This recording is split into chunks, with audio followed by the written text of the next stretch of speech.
Hi friends, എല്ലാവർക്കും സഹകാരി raise പ്ലസിലേക്ക് സ്വാഗതം. അപ്പോൾ നമ്മൾ ഇന്ന് ഡിസ്കസ് ചെയ്യാനായിട്ട് പോകുന്നത് റേഷ്യോ ആൻഡ് പ്രപ്പോർഷൻ എന്ന് പറഞ്ഞ ടോപ്പിക്കിലെ ചില ക്വസ്റ്റ്യൻസ് ആണ്. ഓക്കെ, അപ്പോൾ അതിൽ നമ്മൾ ഇന്ന് കുറച്ച് നല്ല ടെക്നിക്കുകൾ കൂടി നമ്മൾ ഇന്ന് ഉപയോഗിക്കാനായിട്ട് പോവാണ്. ഓക്കെ, അപ്പോൾ നമുക്ക് ക്വസ്റ്റ്യൻ സ്റ്റാർട്ട് ചെയ്യാം. അപ്പോൾ നമ്മുടെ ആദ്യത്തെ ചോദ്യം എന്ന് പറയുന്നത് the income of A and B are in the ratio 2:3 and their expenditure are in the ratio 1:2. If each save rupees 2,400, find A's income എന്നാണ് ചോദിച്ചിരിക്കുന്നത്. ഓക്കെ, അപ്പോൾ നമുക്കറിയാം റേഷ്യോ ആൻഡ് പ്രപ്പോർഷൻ എന്ന് പറഞ്ഞിട്ടുള്ള ഈ ഒരു ടോപ്പിക്ക് അല്ലേ, നമുക്ക് അനുപാതം എന്ന് പറയുന്ന ഈ ഒരു ടോപ്പിക്കിൽ എപ്പോഴും നമ്മൾ വളരെ മാത്സിൽ വളരെ ബേസ് ആയിട്ട് നമുക്ക് അറിഞ്ഞിരിക്കേണ്ട ഒരു ടോപ്പിക്കാണ് അല്ലേ. അപ്പോൾ അതിൽ നമുക്ക് വരുന്ന ഈ ഒരു ടൈപ്പ് ക്വസ്റ്റ്യൻസുകൾ, നമ്മളിപ്പോൾ ചെയ്യാൻ പോകുന്ന ടൈപ്പ് ക്വസ്റ്റ്യനുകൾ നമുക്ക് റേഷ്യോ ആൻഡ് പ്രപ്പോർഷനിൽ ഇപ്പം നമ്മൾ നോക്കുന്ന ക്വസ്റ്റ്യൻ എന്ന് പറയുന്നത് ഇൻകം എക്സ്പെൻഡിച്ചർ ടൈപ്പ് ക്വസ്റ്റ്യൻ ആണ്. ഓക്കെ, അതായത് നമ്മുടെ വരവ് ചെലവുകളെ ബേസ് ചെയ്തിട്ടുള്ള ക്വസ്റ്റ്യൻ ആണ് അല്ലേ. അപ്പോൾ ഈ ഒരു ക്വസ്റ്റ്യൻ മാത്രമല്ല, നമുക്ക് ഞാനിപ്പോൾ ഈ പഠിപ്പിക്കാൻ പോകുന്ന ഈ ഒരു ടെക്നിക്ക് ഉപയോഗിച്ചിട്ട് നിങ്ങൾക്ക് ഈ ഒരു ക്വസ്റ്റ്യൻ മാത്രമല്ല ചെയ്യാനായിട്ട് പറ്റുന്നത്. നമുക്ക് ഏജസ് എന്ന് പറഞ്ഞ ടോപ്പിക് ഉണ്ടല്ലോ, വയസ്സ്. ഓക്കെ, അപ്പോൾ ആ ഒരു ടോപ്പിക് കൂടി നമുക്ക് ഈ ഒരു ഇതിൽ വർക്ക് ചെയ്യാനായിട്ട് പറ്റും. ഓക്കെ, ഞാൻ ഈ പഠിപ്പിക്കുന്ന ഈ ഒരു ടെക്നിക്ക് ഉപയോഗിച്ച് നമുക്ക് വർക്ക് ചെയ്യാനായിട്ട് പറ്റും. ഓക്കെ, അപ്പോൾ നമുക്ക് ഈ ഒരു ചോദ്യം എങ്ങനെയാണ് ചെയ്യുന്നത് നോക്കാം. നമ്മൾ ഇതിലൊരു പുതിയ മെത്തേഡാണ് അപ്ലൈ ചെയ്യാനായിട്ട് പോകുന്നത്. നമ്മൾ ഉപയോഗിക്കുന്ന മെത്തേഡ് എന്ന് പറയുന്നത് ക്രോസ് മൾട്ടിപ്ലിക്കേഷൻ മെത്തേഡാണ്. അപ്പോൾ എങ്ങനെയാണ് നമുക്കിത് ചെയ്യണേന്ന് നോക്കാം കേട്ടോ. അപ്പോൾ പറഞ്ഞിരിക്കുന്നത് നമുക്ക് ക്വസ്റ്റ്യൻ ഒന്ന് വായിക്കാം അല്ലേ. ക്വസ്റ്റ്യനിൽ തന്നിരിക്കുന്ന എന്താണ്? The income of A and B are in the ratio 2:3 and their expenditure are in the ratio 1:2 and each save rupees 2,400. Fine A's income എന്നാണ് ചോദിച്ചിരിക്കുന്നത് അല്ലേ. അപ്പോൾ അതായത് ക്വസ്റ്റ്യൻ നമുക്ക് എങ്ങനെയാ ഒന്ന് മനസ്സിലാക്കാം. ക്വസ്റ്റ്യനിൽ ആദ്യം നമുക്ക് എയുടെയും ബിയുടെയും ഇൻകം ആണ് തന്നിരിക്കുന്നത് അല്ലേ. ഇൻകം 2:3 എന്നുള്ള അനുപാതത്തിലാണ് തന്നിട്ടുണ്ട്. അതുപോലെ നമുക്ക് അവരുടെ ചെലവ് അല്ലേ, എക്സ്പെൻഡിച്ചർ എന്ന് പറയുന്ന എത്ര റേഷ്യോ ആണ്? 1:2 എന്ന അനുപാതത്തിലാണ് അല്ലേ. പിന്നെ നമ്മളോട് പറഞ്ഞിരിക്കുന്ന രണ്ടു പേരും ഓരോ മാസത്തിലും സേവ് ചെയ്യുന്ന എമൗണ്ട് എത്രയാണ് തന്നിട്ടുണ്ട് അല്ലേ. എത്രയാണ്? 2,400 രൂപയായിട്ടാണ് നമുക്ക് തന്നിരിക്കുന്നത്. അങ്ങനെയാണെങ്കിൽ നമ്മളോട് ചോദിച്ചിരിക്കുന്നത് എയുടെ ഇൻകം എത്രയാണ് എന്നാണ് ചോദിച്ചിരിക്കുന്നത്. അപ്പോൾ ഇങ്ങനത്തെ ക്വസ്റ്റ്യൻ വരുമ്പോൾ നമുക്ക് എങ്ങനെയാണ് ചെയ്യുന്നതെന്ന് വെച്ച് കഴിഞ്ഞാൽ നമ്മളിപ്പോൾ നേരത്തെ പറഞ്ഞ പോലെ ആ മെത്തേഡ് യൂസ് ചെയ്തിട്ടാണ് നമ്മൾ ചെയ്യുന്നത് അല്ലേ, ക്രോസ് മൾട്ടിപ്ലിക്കേഷൻ മെത്തേഡ്. അപ്പോൾ നമുക്കത് എങ്ങനെയാണ് എഴുതുന്നതെന്ന് നോക്കാം. അപ്പോൾ ഇങ്ങനത്തെ ടൈപ്പ് ക്വസ്റ്റ്യനുകളിൽ നമ്മൾ എപ്പോഴും ശ്രദ്ധിക്കേണ്ട കാര്യം എന്ന് പറയുന്നത് നമുക്കിവിടെ തന്നിരിക്കുന്നത് എയുടെ ഇൻകം ആണ് അല്ലേ. അതായത് എയുടെ ഇൻകം ആണ് നമുക്ക് കണ്ടുപിടിക്കേണ്ടത്. അപ്പം അങ്ങനെയാണെങ്കിൽ നമ്മൾ എഴുതേണ്ട റേഷ്യോ എന്ന് പറയുന്നത് എയുടെ ഇൻകത്തിൻ്റെ റേഷ്യോ വേണം ആദ്യം എഴുതാനായിട്ട്. അപ്പോൾ എയുടെ ഇൻകത്തിൻ്റെ റേഷ്യോ, എയുടെയും ബിയുടെയും കേട്ടോ, രണ്ടുപേരുടെയും ഇൻകത്തിൻ്റെ റേഷ്യോ വേണം നമ്മൾ ആദ്യം എഴുതാനായിട്ട്. അപ്പോൾ നമുക്കത് എങ്ങനെയാണ് എഴുതുന്നതെന്ന് നോക്കാം. അപ്പോൾ ആദ്യം നമുക്ക് എ ബി രണ്ടാളുകളുണ്ട് അല്ലേ, എ ഉണ്ട് ബി ഉണ്ട്. ഓക്കെ, അപ്പോൾ ഇവർ രണ്ടുപേരുടെയും ഇൻകത്തിൻ്റെ റേഷ്യോ ആണ് നമ്മൾ ആദ്യം എഴുതുന്നത്. ഇൻകത്തിൻ്റെ റേഷ്യോ എന്താ അവർ നമുക്ക് തന്നിരിക്കുന്ന ക്വസ്റ്റ്യനിൽ? 2:3 അല്ലേ. അപ്പോൾ 2:3 എന്ന് പറഞ്ഞിട്ട് ഇൻകത്തിൻ്റെ റേഷ്യോ എഴുതി. ഇനി അടുത്തത് നമുക്ക് തന്നിരിക്കുന്ന എന്താണ്? എക്സ്പെൻഡിച്ചർ അല്ലേ. എക്സ്പെൻഡിച്ചർ അതായത് അവരുടെ ചെലവ്. ഓക്കെ, എക്സ്പെൻഡിച്ചറിൻ്റെ റേഷ്യോ എയുടെയും ബിയുടെയും നമുക്ക് തന്നിട്ടുണ്ട്. എത്രയാണ്? 1:2. ഓക്കെ, ഇനി അടുത്തത് എന്താണ്? നമുക്ക് അവരുടെ സേവിങ്സ് അല്ലേ, അതായത് അവർ എത്ര രൂപ സേവ് ചെയ്തു, സേവിങ്സ് ആണ് നമുക്ക് പറഞ്ഞേക്കണേ. അപ്പോൾ സേവിങ്സ് എന്ന് പറയുന്നത് രണ്ടു പേരും എത്രയാണ്? 2,400 രൂപ വെച്ചാണ് സേവ് ചെയ്തിരിക്കുന്നത്. അപ്പോൾ അങ്ങനെയാണെങ്കിൽ നമ്മൾ ഈ ഒരു മെത്തേഡിൽ യൂസ് ചെയ്യും. നമ്മൾ പറഞ്ഞല്ലോ ക്രോസ് മൾട്ടിപ്ലിക്കേഷൻ മെത്തേഡ് അല്ലേ. അപ്പോൾ നമ്മൾ ഇവിടെ ക്രോസ് മൾട്ടിപ്ലിക്കേഷൻ ആണ് ചെയ്യാനായിട്ട് നമ്മൾ പോകുന്നത്. അപ്പോൾ ഇവിടെ ക്രോസ് മൾട്ടിപ്ലിക്കേഷൻ ചെയ്യുമ്പോൾ നമുക്ക് 2:2 നമ്മളിവിടെ 4 എന്ന് എഴുതി അല്ലേ. 2:2 4 ഇവിടെ എഴുതി. ഇനി അടുത്തത് 1:3 നമ്മൾ 3 ഇവിടെ എഴുതി.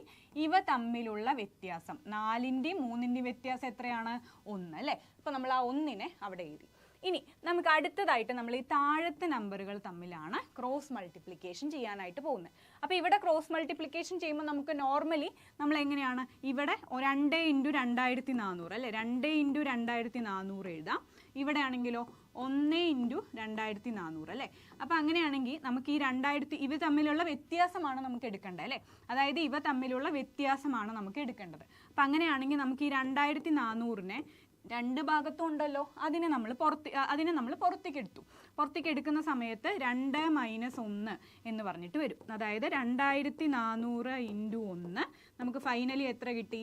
2,400 എന്ന് പറഞ്ഞിട്ട് കിട്ടി. ഓക്കെ, അപ്പോൾ ഇത് ഇങ്ങനെ ചെയ്യാം, ഇങ്ങനെ നമുക്ക് ക്രോസ് മൾട്ടിപ്ലിക്കേഷൻ ചെയ്യാം. ഇനി ഇത് ഇങ്ങനെ അല്ലെങ്കിൽ നമുക്ക് എളുപ്പത്തിൽ ചെയ്യാൻ പറ്റുന്നത് എങ്ങനെയാണെന്ന് വെച്ചാൽ, നമുക്ക് ഇവിടെയും 2400 ആണല്ലോ, അതുപോലെ ഇവിടെയും 2400 ആണ് അല്ലേ. അപ്പോൾ അങ്ങനെയാണെങ്കിൽ ഇവിടെ രണ്ടും സെയിം ആണെങ്കിൽ മാത്രം നമ്മൾ എന്താ ചെയ്യേണ്ടത് വെച്ചാൽ, ഇവിടുത്തെ റേഷ്യോകളുണ്ടല്ലോ 1ഉം 2ഉം, ഇവരുടെ തമ്മിലുള്ള വ്യത്യാസം എടുക്കുക, 1ൻ്റെയും 2ൻ്റെയും വ്യത്യാസം എടുക്കുക. അപ്പോൾ നമുക്ക് എത്ര വരുന്നത്? 1 ആണ് വരുന്നത്. ഓക്കെ, അപ്പോൾ 1ൻ്റെയും 2ൻ്റെയും വ്യത്യാസം 1 ആണ്. ആ 1 × 2400 നമ്മൾ ചെയ്താൽ മതി. ഡയറക്റ്റ് ആയിട്ട് നമുക്ക് ഈ സ്റ്റെപ്പിലേക്ക് വരാനായിട്ട് പറ്റും. അപ്പോൾ 1 ഇവിടെ ഒന്നുകൂടി പറയാം, 1, 2 അല്ലെ ഈ എക്സ്പെൻഡിച്ചറിൻ്റെ റേഷ്യോ. അപ്പം അതിൻ്റെ വ്യത്യാസം എടുക്കുമ്പോൾ എത്രയാണ്? 1ൻ്റെയും 2ൻ്റെയും വ്യത്യാസം 1 ആണ്. ആ 1ൻ്റെ കൂടെ 2400 കൊണ്ട് ഗുണിക്കുമ്പോൾ ഡയറക്റ്റ് ആയിട്ട് നമുക്ക് 2400 കിട്ടും. അപ്പോൾ ഇങ്ങനെ ചെയ്യുന്നതായിരിക്കും നമുക്ക് എപ്പോഴും എളുപ്പം. കാരണം എന്താണെന്ന് വെച്ചാൽ, ഒരു എങ്ങനത്തെ കേസാണെങ്കിൽ ഇവിടെ രണ്ടും തുല്യമാണെങ്കിൽ മാത്രം കേട്ടോ, നമ്മൾ ഈ ഏറ്റവും താഴെ എഴുതുന്നത് തുല്യമാണെങ്കിൽ മാത്രമേ നമുക്ക് അങ്ങനെ ചെയ്യാനായിട്ട് പറ്റുള്ളൂ. അപ്പോൾ നമുക്കിപ്പോൾ ഫൈനലി എന്ത് കിട്ടി? 2400 കിട്ടി. അപ്പോൾ അങ്ങനെയാണെങ്കിൽ ഒരു റേഷ്യോ, നമ്മളിവിടെ എഴുതിയിട്ടുള്ള ഈ ഒരു റേഷ്യോ എന്ന് പറയുന്നത് എത്രയാണ്? ഇവിടെ നമുക്ക് കിട്ടിയിട്ടുള്ള 2400 ആണ്. ഓക്കെ, അപ്പോൾ ഒരു റേഷ്യോ 2400 ആണെങ്കിൽ നമ്മളോട് എന്താ ചോദിച്ചിരിക്കുന്നത്? എയുടെ ഇൻകം അല്ലേ, അതായത് എയുടെ ഇൻകം എത്രയാണ് എന്നാണ് നമ്മളോട് ചോദിച്ചിരിക്കുന്നത്. അപ്പോൾ എയുടെ ഇൻകം എങ്ങനെയാണ് നമുക്ക് കണ്ടുപിടിക്കാൻ പറ്റുക? എയുടെ ഇൻകത്തിൻ്റെ റേഷ്യോ നമുക്ക് എടുക്കാം അല്ലേ. എയുടെ ഇൻകത്തിൻ്റെ റേഷ്യോ എന്താണ് നമുക്ക് ഇവിടെ തന്നിരിക്കുന്നത്? ഇവിടെ 2 ആണ് അല്ലേ. എയുടെ ഇൻകത്തിൻ്റെ റേഷ്യോ എന്ന് പറയുന്നത് 2 ആണ്. അപ്പോൾ ഒരു റേഷ്യോ 2400 ആണെങ്കിൽ 2 റേഷ്യോ എന്തായിരിക്കും? 2 റേഷ്യോ ആണ് അല്ലേ നമുക്ക് കണ്ടുപിടിക്കേണ്ടത്. അപ്പോൾ ഇവിടെ ഒരു റേഷ്യോ 2400 എന്ന് പറഞ്ഞ് നമുക്ക് കിട്ടിയിട്ടുണ്ട്. അപ്പോൾ 2 റേഷ്യോ എന്തായിരിക്കും? 2 × 2400. അപ്പോൾ നമുക്ക് എത്ര കിട്ടി? 4800 എന്ന് പറഞ്ഞിട്ട് കിട്ടി. അപ്പോൾ എക്ക് എത്ര ഇൻകം ആണോ ഉണ്ടായിരുന്നതെന്ന് ചോദിച്ചാൽ 4800 ആയിരിക്കും നമ്മുടെ ഉത്തരം വരുന്നത്. അപ്പോൾ 4800 നമ്മുടെ ഓപ്ഷനിലുണ്ടല്ലോ. ഏതാണ്? ഓപ്ഷൻ ഡി ആണ് നമ്മുടെ കറക്റ്റ് ആൻസർ ആയിട്ട് വരുന്നത്. ഓക്കെ, അപ്പോൾ നമുക്കിതൊന്ന് നോക്കി നോക്കാം അല്ലേ. ആൻസർ കറക്റ്റ് ആയിട്ട് നമുക്കിവിടെ കിട്ടിയിട്ടുണ്ട്, 4800 എന്ന് പറഞ്ഞിട്ട് കിട്ടിയിട്ടുണ്ട്. ഓക്കെ, അപ്പോൾ ഇതാണ് നമ്മൾ പഠിച്ച പുതിയൊരു മെത്തേഡ് കേട്ടോ, ക്രോസ് മൾട്ടിപ്ലിക്കേഷൻ മെത്തേഡാണ്. ഇതിലാകെ നിങ്ങൾ ശ്രദ്ധിക്കേണ്ട കാര്യം എന്താണ്? നമുക്ക് എന്താണോ കണ്ടുപിടിക്കേണ്ട ആ റേഷ്യോ വേണം നമ്മളിവിടെ എഴുതാനായിട്ട്. പിന്നെ നമുക്ക് ഈ ഒരു ഇൻകം എക്സ്പെൻഡിച്ചർ ക്വസ്റ്റ്യനിൽ മാത്രമല്ല കേട്ടോ ഇത് നമുക്ക് ഉപയോഗിക്കാൻ പറ്റുന്നത്, നമുക്ക് ഏജസിൻ്റെ ക്വസ്റ്റ്യനുകളിൽ ഇത് ഉപയോഗിക്കാനായിട്ട് പറ്റും. ഓക്കെ, അപ്പോൾ അങ്ങനെയുള്ള ഒരു ക്വസ്റ്റ്യനുമായിട്ട് നമുക്ക് അടുത്തൊരു സെഷനിൽ നമുക്ക് അങ്ങനെയുള്ള ക്വസ്റ്റ്യനുകൾ വെച്ചിട്ട് എടുക്കാം. ഓക്കെ, അപ്പോൾ നമുക്ക് ഇതുപോലത്തെ കുറച്ച് ക്വസ്റ്റ്യൻസ് കൂടി നമുക്കിപ്പോൾ ഡിസ്കസ് ചെയ്യാം.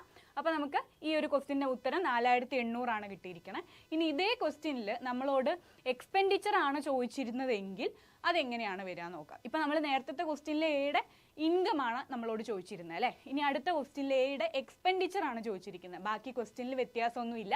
നമുക്ക് നേരത്തെ തന്നിരുന്ന പോലെ എയുടെയും ബിയുടെയും ഇൻകത്തിൻ്റെ റേഷ്യോ 2:3 ആണെന്ന് തന്നിട്ടുണ്ട്. എക്സ്പെൻഡിച്ചറിൻ്റെ റേഷ്യോ 1:2 ആണെന്ന് തന്നിട്ടുണ്ട്. രണ്ടുപേരും സേവ് ചെയ്യുന്നത് 2400 വെച്ചിട്ടാണെന്നും നമുക്ക് തന്നിട്ടുണ്ട്. അപ്പോൾ അങ്ങനെയാണെങ്കിൽ നമ്മളോട് ചോദിച്ചിരിക്കുന്നത് എയുടെ എക്സ്പെൻഡിച്ചർ എങ്ങനെയാണ് എന്നാണ് ചോദിച്ചിരിക്കുന്നത്. അപ്പോൾ എയുടെ എക്സ്പെൻഡിച്ചർ ആണല്ലോ കണ്ടുപിടിക്കേണ്ടത്. എക്സ്പെൻഡിച്ചർ അല്ലേ, എക്സ്പെൻഡിച്ചർ എയുടെ ചെലവ്. ഓക്കെ, അപ്പോൾ എയുടെ ചെലവ് കണ്ടുപിടിക്കണമെങ്കിൽ നമ്മൾ എന്താ ചെയ്യേണ്ടത്? ചെലവിൻ്റെ റേഷ്യോ വേണം ആദ്യം എഴുതാനായിട്ട്. അപ്പോൾ ചെലവിൻ്റെ റേഷ്യോ നമുക്ക് നേരത്തെ എഴുതിയ പോലെ എഴുതാം. AB, 2 ആളുകളുണ്ടല്ലേ, എയും ബിയും. ഓക്കെ, അപ്പോൾ ഇവരുടെ ആദ്യം നമ്മൾ എഴുതേണ്ടത് എന്താണോ കണ്ടുപിടിക്കേണ്ടത് അതിൻ്റെ റേഷ്യോ വേണം ആദ്യം എഴുതാൻ. അപ്പോൾ എക്സ്പെൻഡിച്ചറിൻ്റെ റേഷ്യോ ആണ് നമ്മൾ ആദ്യം എഴുതാനായിട്ട് പോകുന്നത്. എയുടെ എക്സ്പെൻഡിച്ചർ എത്രയാണ്? ഇത് എവിടെ എഴുതിയിട്ടുണ്ട് അല്ലേ. എത്രയാണ്? 1 അല്ലേ. എയുടെ എക്സ്പെൻഡിച്ചർ 1 ആണ്, ബിയുടെ എക്സ്പെൻഡിച്ചർ 2 ആണ്, 1:2 അല്ലേ. അടുത്തതായിട്ട് നമ്മൾ എഴുതാൻ പോകുന്നത് ഇൻകത്തിൻ്റെ റേഷ്യോ ആണ്. ഇൻകത്തിൻ്റെ റേഷ്യോ എന്ന് പറയുന്നത് എത്രയാണ് നമുക്ക് തന്നേക്കണം? നേരത്തെ ക്വസ്റ്റ്യൻ്റെ സെയിം തന്നെ അല്ലേ, 2:3. ഇനി നമ്മൾ അടുത്തത് എന്താണ്? ഇതിൻ്റെ സേവിങ്സ് അല്ലേ. സേവിങ്സ് എന്ന് പറയുന്നത് 2 പേരുടെയും സേവിങ്സ് എന്ന് എത്രയാണ്? 2400 വെച്ചാണ് 2 പേരും സേവ് ചെയ്യുന്നത്. ഓക്കെ, അപ്പോൾ അങ്ങനെയാണെങ്കിൽ നമുക്ക് ഇവിടെയും നേരത്തെ പോലെ തന്നെ ക്രോസ് മൾട്ടിപ്ലിക്കേഷൻ ആണ് നമ്മൾ ചെയ്യുന്നത്. ഇവിടെയും നമ്മൾ രണ്ടും കൂടി ക്രോസ് മൾട്ടിപ്ലിക്കേഷൻ ചെയ്ത് അല്ലേ. ആദ്യം മുകളിലത്തെ ഭാഗം ചെയ്യാം. 1:3 നമുക്ക് എത്ര കിട്ടി? 3 എന്ന് പറഞ്ഞിട്ട് കിട്ടി. ഇനി ഇവിടെ ആണെങ്കിലോ 2:2 4 എന്ന് പറഞ്ഞിട്ട് കിട്ടി. ഇവ തമ്മിലുള്ള വ്യത്യാസം 3ൻ്റെയും 4ൻ്റെയും വ്യത്യാസം എത്രയാണ്? 1. അപ്പോൾ അതാണ് നമുക്ക് ഇവിടെ കിട്ടിയത്. ഇനി അതേപോലെ നമ്മൾ താഴെയും ക്രോസ് മൾട്ടിപ്ലിക്കേഷൻ ചെയ്യാം. പക്ഷെ ഞാൻ നേരത്തെ പറഞ്ഞല്ലോ, ക്രോസ് മൾട്ടിപ്ലിക്കേഷൻ ചെയ്യുന്നതിന് മുന്നേ ആയിട്ട് ഇവിടെ തന്നിരിക്കുന്ന വിലകൾ തുല്യമാണോ എന്ന് നോക്കണം അല്ലേ. ഇവിടെയും 2400 ആണ്, ഇവിടെയും 2400 ആണ്.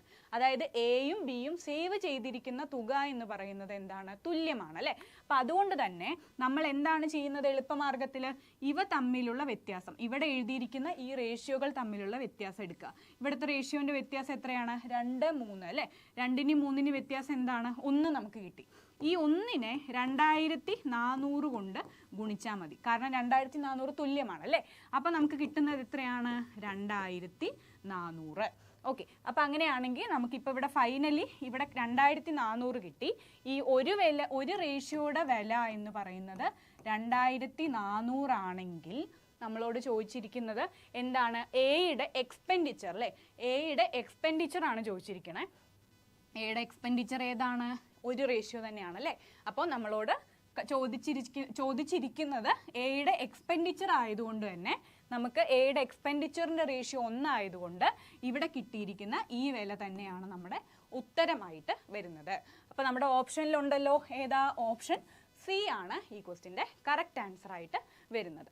ഓക്കെ, നമുക്ക് സി ആണോ എന്ന് ചെക്ക് ചെയ്ത് നോക്കാം അല്ലേ. സി തന്നെയാണ് നമ്മുടെ ഉത്തരമായിട്ട് വരുന്നത്. ഓക്കെ, അപ്പോൾ ഈ ഒരു മെത്തേഡിൽ ആകെ നമ്മൾ ശ്രദ്ധിക്കേണ്ട കാര്യം എന്താണ്? നമുക്ക് എന്താണോ കണ്ടുപിടിക്കേണ്ടത് അതിൻ്റെ റേഷ്യോ വേണം ആദ്യം എഴുതാനായിട്ട്. ആ ഒരു കാര്യം പ്രത്യേകം ശ്രദ്ധിക്കുക. ഓക്കെ, അപ്പോൾ നമുക്കിനി അടുത്ത ക്വസ്റ്റ്യനിലേക്ക് പോവാം. ഇതേ മോഡലിലുള്ള ഒരു ക്വസ്റ്റ്യൻ ആണ് അല്ലേ. ഇവിടെ നമുക്ക് തന്നിരിക്കുന്നത് ഇൻകം എയുടെയും ബിയുടെയും ഇൻകത്തിൻ്റെ റേഷ്യോ നമുക്ക് തന്നിട്ടുണ്ട് അല്ലേ. 7:5 എന്നാണ്. അതുപോലെ എക്സ്പെൻഡിച്ചറും എയുടെയും ബിയുടെയും നമുക്ക് തന്നിട്ടുണ്ട് 3:2 എന്ന് പറഞ്ഞിട്ട് അല്ലേ. ഇനി നമ്മളോട് പറഞ്ഞിരിക്കുന്ന അവർ രണ്ടുപേരും സേവ് ചെയ്യുന്നത് 500 രൂപ വെച്ചാണ് അല്ലേ. രണ്ടുപേരും തുല്യമായിട്ടാണ് സേവ് ചെയ്യുന്നത്. അപ്പം അങ്ങനെയാണെങ്കിൽ നമ്മളോട് ചോദിച്ചിരിക്കുന്ന ക്വസ്റ്റ്യനിൽ എന്താ? എയുടെ ഇൻകം എന്താണ്? എയുടെ ഇൻകം അല്ലേ ചോദിച്ചിരിക്കുന്നത്. അപ്പം അതുകൊണ്ട് തന്നെ നമ്മൾ എന്ത് ചെയ്യണം? എയുടെ ഇൻകം കണ്ടുപിടിക്കാനായിട്ട് ഇൻകത്തിൻ്റെ റേഷ്യോ വേണം ആദ്യം എടുക്കാനായിട്ട്. അപ്പോൾ ഇവിടെ ഇൻകത്തിൻ്റെ റേഷ്യോ എന്താണ്? 7:5 അല്ലേ. ആദ്യം നമുക്ക് എ ബി 2 പേരുണ്ട്. നമുക്കത് ചെറുതായിട്ടൊന്ന് ഇവിടെ മാർക്ക് ചെയ്യാം. എ ബി 2 പേരുണ്ട്. ഇനി അവരുടെ ഇൻകമാണ് കണ്ടുപിടിക്കേണ്ടതെങ്കിൽ ഇൻകത്തിൻ്റെ റേഷ്യോ ആദ്യം എഴുതുക. ഇൻകത്തിൻ്റെ റേഷ്യോ എത്രയാണ്? 7:5. ഓക്കെ, ഇനി അടുത്തതോ എക്സ്പെൻഡിച്ചറിൻ്റെ റേഷ്യോ അല്ലേ. അതായത് അവരുടെ ചെലവിൻ്റെ റേഷ്യോ നമുക്ക് തന്നിട്ടുണ്ടല്ലോ. എത്രയാണ് നമുക്ക് ക്വസ്റ്റ്യനിൽ തന്നിരിക്കുന്നത്? 3:2. അപ്പോൾ 3:2 എന്ന് പറഞ്ഞിട്ട് എഴുതി. ഇനി അടുത്തത് നമുക്ക് അവരുടെ സേവിങ്സ് അല്ലേ. ഓരോരുത്തരും സേവ് ചെയ്യുന്നത് എത്ര രൂപ വെച്ചാണ്? 500 രൂപ വെച്ചാണ് സേവ് ചെയ്യുന്നത്. 500 രൂപ വെച്ച്. അപ്പം അങ്ങനെയാണെങ്കിൽ നമുക്ക് ഈ മെത്തേഡിൽ ചെയ്യാലോ. നമ്മൾ പഠിച്ച മെത്തേഡ് എങ്ങനെയാ? ഇത് ക്രോസ് മൾട്ടിപ്ലിക്കേഷൻ ചെയ്യുന്നു. അപ്പം ഇവിടെ 7:2 നമുക്കിവിടെ 14 എന്ന് പറഞ്ഞിട്ട് എഴുതാം. ഇവിടെ 3:5 ഇവിടെ 15 എന്ന് പറഞ്ഞിട്ട് എഴുതാം. ഇവ തമ്മിലുള്ള വ്യത്യാസം എത്രയാണ്? 14ൻ്റെയും 15ൻ്റെയും വ്യത്യാസം എത്രയാ? 1. ഇനി നമുക്ക് അടുത്തത് താഴ്ഭാഗത്ത് അല്ലേ. താഴ്ഭാഗത്ത് നമ്മൾ ആദ്യം എന്ത് ചെക്ക് ചെയ്യണം? ഇവിടെ തുല്യമാണോ? അതെ അല്ലേ, ഇവിടെ തുല്യമാണെങ്കിൽ നമ്മൾ എന്ത് ചെയ്യണം? ഇവിടുത്തെ റേഷ്യോകളുടെ വ്യത്യാസം എടുക്കണം അല്ലേ. 3ൻ്റെയും 2ൻ്റെയും വ്യത്യാസം നമുക്ക് 1 കിട്ടി. ആ 1 × 500 നമ്മൾ ചെയ്താൽ മതി. അപ്പോൾ നമുക്ക് എത്ര കിട്ടി? 500 എന്ന് പറഞ്ഞിട്ട് കിട്ടി. അപ്പോൾ ഇവിടെ നമുക്ക് കിട്ടിയിരിക്കുന്ന ഈ ഒരു റേഷ്യോയിൻ്റെ വിലയാണ് നമുക്കിവിടെ കിട്ടിയിരിക്കുന്ന 500 രൂപ എന്ന് പറയുന്നത്. അപ്പം അങ്ങനെയാണെങ്കിൽ നമ്മളോട് എയുടെ ഇൻകം അല്ലേ ചോദിച്ചിരിക്കുന്നത്. എയുടെ ഇൻകം എന്ന് പറയുന്നത് ഏതാണ്? 7 എന്താണെന്നാണ് ചോദിച്ചിരിക്കുന്നത് അല്ലേ. അപ്പോൾ 7 എങ്ങനെയാ? ഒരു റേഷ്യോ 500 ആണെങ്കിൽ 7 × 500 അതായത് 3500 ആയിരിക്കും നമ്മളുടെ ഈ ക്വസ്റ്റിൻ്റെ ഉത്തരം വരുന്നത്. ഓക്കെ, 3500 ഓപ്ഷനിലില്ലേ? ഏതാണ്? ഓപ്ഷൻ ബി ആണ് നമ്മുടെ ഈ ക്വസ്റ്റിൻ്റെ കറക്റ്റ് ആൻസർ ആയിട്ട് വരുന്നത്. ഓക്കെ, എളുപ്പത്തിൽ നമുക്ക് ചെയ്യാൻ പറ്റും കേട്ടോ. ഇങ്ങനത്തെ ക്വസ്റ്റ്യൻസ് എളുപ്പത്തിൽ ചെയ്യാൻ പറ്റുന്ന ഒരു മെത്തേഡാണ് നമ്മൾ ഇന്ന് ഡിസ്കസ് ചെയ്തിരിക്കുന്നത്. അപ്പോൾ ഇതേപോലെ നമുക്കിപ്പോൾ ചെയ്യാൻ പറ്റുന്ന വേറൊരു ടൈപ്പ് ക്വസ്റ്റ്യൻ ആണ് നമ്മളിപ്പോൾ നോക്കുന്നത്. അപ്പോൾ ഇതിലും അതുപോലെ തന്നെ, പക്ഷെ നേരത്തെ ക്വസ്റ്റ്യനിൽ നമ്മൾ ഇൻകം ആണ് ചോദിച്ചതെങ്കിൽ ഇവിടെ എന്താണ് ചോദിച്ചിരിക്കുന്നത്? എക്സ്പെൻഡിച്ചർ ആണ് ചോദിച്ചിരിക്കുന്നത്. ഓക്കെ, ആ ഒരു വ്യത്യാസം മാത്രമേ ഈ ഒരു ക്വസ്റ്റ്യനിലുള്ളൂ. ഓക്കെ, അപ്പോൾ ഇവിടെയും നമുക്ക് നേരത്തെ ക്വസ്റ്റ്യൻ്റെ സെയിം റേഷ്യോകൾ തന്നെയാണ് ഇവിടെയും നമുക്ക് തന്നിരിക്കുന്നത്. അപ്പോൾ നമുക്കിവിടെ എഴുതാം. ആദ്യം നമുക്ക് തന്നിരിക്കുന്ന എയും ബിയും അല്ലേ. 2 ആളുകളുടെ കാര്യമാണ് നമ്മൾ എഴുതുന്നത്. എയും ഉണ്ട് ബിയും ഉണ്ട്. ഓക്കെ, ഇനി അടുത്തത് എന്താണ് നമ്മളോട് പറഞ്ഞിരിക്കുന്നത്? ഈ ക്വസ്റ്റ്യനിൽ പറഞ്ഞിരിക്കുന്നത് അവരുടെ എക്സ്പെൻഡിച്ചർ ഓഫ് ബി അല്ലെ, ബാക്കിയെല്ലാം സെയിം ആണ് കേട്ടോ. അതായത് ക്വസ്റ്റ്യനിൽ പറയുന്ന എ ഡിയും ബി ഡിയും റേഷ്യോ, ഇൻകത്തിൻ്റെ റേഷ്യോ 7:5 ആണ്, എക്സ്പെൻഡിച്ചറിൻ്റെ റേഷ്യോ 3:2 ആണ്. ഓരോ വർഷത്തിലും അവർ സേവ് ചെയ്യുന്നത് 500 രൂപയാണ് എങ്കിൽ നമ്മളോട് ചോദിച്ചിരിക്കുന്നത് എക്സ്പെൻഡിച്ചർ ഓഫ് ബി, ബിയുടെ എക്സ്പെൻഡിച്ചർ എത്രയാണ് എന്നാണ് ചോദിച്ചിരിക്കുന്നത്. ഓക്കെ, അപ്പോൾ ഇങ്ങനത്തെ ക്വസ്റ്റ്യൻസ് വരുന്ന സമയത്ത് നമുക്ക് എന്താണോ കണ്ടുപിടിക്കേണ്ടത്, എക്സ്പെൻഡിച്ചർ അല്ലേ, എക്സ്പെൻഡിച്ചർ ആണ്, എയുടെയോ ബിയുടെയോ ആരുടെയോ ആയിക്കോട്ടെ, എക്സ്പെൻഡിച്ചർ അല്ലേ കണ്ടുപിടിക്കേണ്ടത്. എക്സ്പെൻഡിച്ചർ ആണ് കണ്ടുപിടിക്കേണ്ടതെങ്കിൽ നമ്മൾ ആദ്യം എഴുതേണ്ടത് എന്തിൻ്റെ റേഷ്യോ ആണ്? എക്സ്പെൻഡിച്ചറിൻ്റെ റേഷ്യോ ആണ്. ഓക്കെ, അപ്പോൾ ഞാനിവിടെ എഴുതാനായിട്ട് പോവുകയാണ്. നമുക്ക് എക്സ്പെൻഡിച്ചറിൻ്റെ റേഷ്യോ ആദ്യം എഴുതാം. ഓക്കെ, ഇപ്പോൾ എക്സ്പെൻഡിച്ചറിൻ്റെ റേഷ്യോ എന്താ വരുന്നത്? ക്വസ്റ്റ്യനിൽ എന്താ തന്നിരിക്കുന്നത്? എക്സ്പെൻഡിച്ചർ 3:2 അല്ലേ, 3:2 ആണ് എക്സ്പെൻഡിച്ചറിൻ്റെ റേഷ്യോ. ഇനി അടുത്തത് ഇൻകത്തിൻ്റെ റേഷ്യോ ആണ് നമ്മൾ എഴുതുന്നത്. ഇൻകത്തിൻ്റെ റേഷ്യോ എത്രയാണ് നമുക്ക് തന്നിരിക്കുന്നത് ക്വസ്റ്റ്യനിൽ? 7:5. 7:5.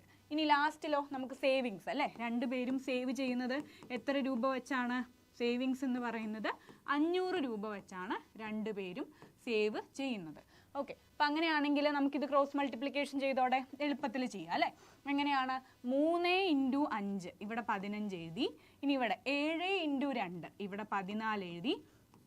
ഇവ തമ്മിലുള്ള വ്യത്യാസം 1 അല്ലേ, ഇവ തമ്മിലുള്ള വ്യത്യാസം 1 എന്ന് പറഞ്ഞിട്ട് എഴുതി. ഇനി താഴ്ഭാഗത്താണെങ്കിലോ ഇവിടെ രണ്ടിലും തുല്യമല്ലേ, ഇവിടെ 500 ഇവിടെ 500. അപ്പം നമ്മൾ എന്താ ചെയ്യേണ്ടത്?